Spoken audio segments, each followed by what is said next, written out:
Cette chronique culinaire vous est présentée par Cuisinez-vous. Trouvailles cuisine, inspiration, conseils et réponses à toutes vos questions.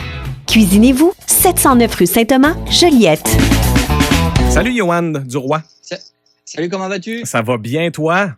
Ben, content. Donc, Sylvain est parti en vacances et on est avec Ghislain ce matin. C'est super. Oui, le chanceux, il va en profiter en part de ça. Oui, il a bien raison. Puis on n'en fait pas souvent des chroniques ensemble, donc je suis super content de pouvoir jaser avec toi ce matin. Et puis, comme tu sais que les terrasses vont ouvrir très prochainement, ben, je voulais proposer ce matin une petite recette super facile à faire pour prendre l'apéritif, une recette de Dany Saint-Pierre autour des olives, okay. Notamment l'olive Gordal, qui est une olive assez charnue qu'on va pouvoir farcir. Donc, ça va être ça la recette de ce matin. Donc, tu vas pouvoir travailler avec 24 olives vertes Gordal dénoyautées, 2 poivrons rouges, un peu de sucre, un citron, le jus et le zeste. On va utiliser de l'agar-agar, qui est un gélifiant qui va permettre de faire tenir un petit peu la texture de cette gelée de poivrons que l'on va faire. Une tasse d'eau, un œuf battu, 2 tasses de chapelure panko. Chapelure panko, c'est la chapelure japonaise, tu sais, qui est un peu plus intéressante, qui va moins absorber le gras quand on va frire cette olive, et qui est vraiment intéressant. Moi, je trouve qu'il y a plus de crunch, il y a plus de côté aérien dans cette panure que j'aime beaucoup. Une tasse de farine. Donc, tu as compris que les olives Gordal, on va les frire et on va les farcir d'une gelée de poivrons rouges. Tout simplement, on va commencer par brûler les poivrons rouges. On va utiliser un chalumeau. Là, tu entends mon chalumeau. Toujours utile d'avoir ça en cuisine pour brûler vos poivrons. Donc, vous allez pouvoir les brûler. Après, tu vas les mettre dans un sac du type Ziploc, tu sais, les sacs plastiques. Ouais. Et puis, avec toute l'humidité, ça va permettre de bien pouvoir enlever la peau fine des poivrons très facilement. Ça va permettre de les éplucher très facilement pour pouvoir les mixer dans leur entièreté. Ben ça, Yohan, je vais garder l'idée parce que quand je fais du ketchup l'automne, des fois, je voulais on cherche comment, mais là, c'est une bonne idée.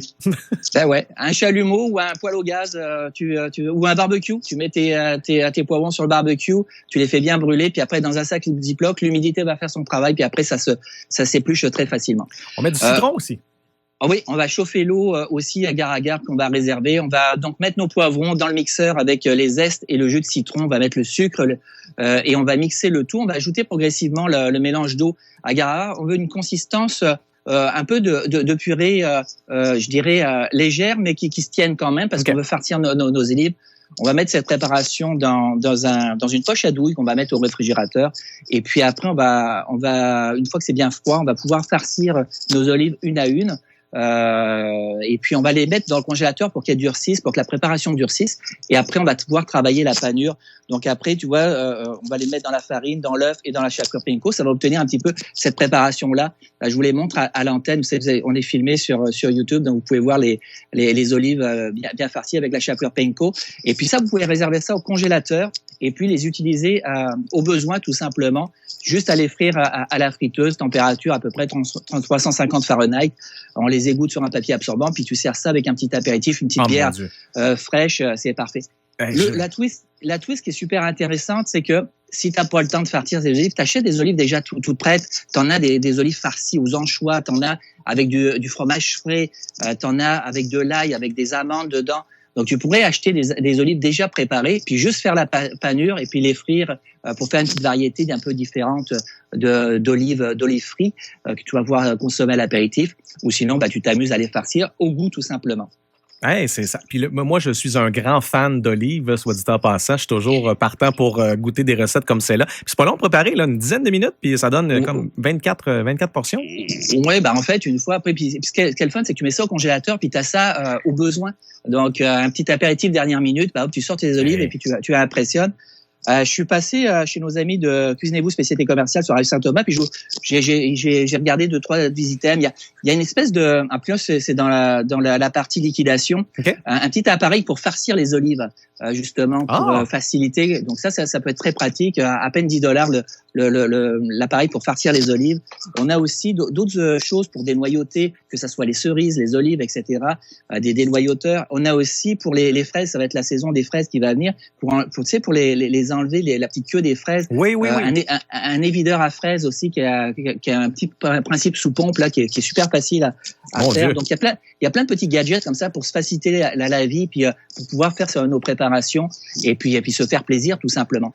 Petit twist aussi, tu sais, les olives, on a mis le poivron, mais si tu aimes les choses un peu plus pimentées, tu peux y aller avec un peu de piment d'Espelette que tu pourrais rajouter dans ta préparation pour pimper un petit peu le côté plus punché et farci de l'olive, si tu aimes les choses un peu plus épicées, tout simplement.